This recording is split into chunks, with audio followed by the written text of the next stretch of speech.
உங்கள் எல்லாருக்கிட்டையும் நான் ஒன்று சொல்லிக்க ஆசைப்பட்றேன். ஸோ ஒரு 300 பேருக்கு நம்மக்கிட்ட புக் பண்ணுறீங்கன்னா நீங்கள் ஒரு 10 பேர் போகிறோம், 5 பேர் போதும் சர்வீஸ்க்கு, மீதி எங்கள் சொந்தக்காரங்க பார்த்துப்பாங்க அப்படின்றீங்க.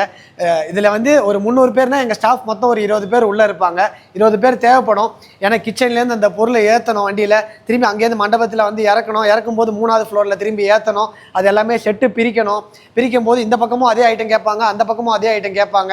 ஸோ எந்த கம்ப்ளைண்ட்டும் இல்லாமல் போகணும் அப்படின்னா ஒரு 20 பேர் இருந்தால் தான் உங்களுக்கு பெஸ்ட்டாக போகும், எந்த கம்ப்ளைண்ட்டும் வராது. இன்றைக்கி நாங்கள் கேஎஸ் சோலை வலசரவாக்கம் ஒரு சூப்பரான சீமந்தம் ஃபங்க்ஷன் 300 பேருக்கு பண்ணுறதுக்காக வந்திருக்கோம். எங்கள் ஸ்டாஃப் எல்லாருமே ரெடி ஆகிட்டாங்க. சாமிக்கு எல்லாமே ஐட்டம் வச்சாச்சு. பூஜை காட்டிட்டு ஃபங்க்ஷன் ஆரம்பிக்க போது பார்க்கலாம் வாங்க.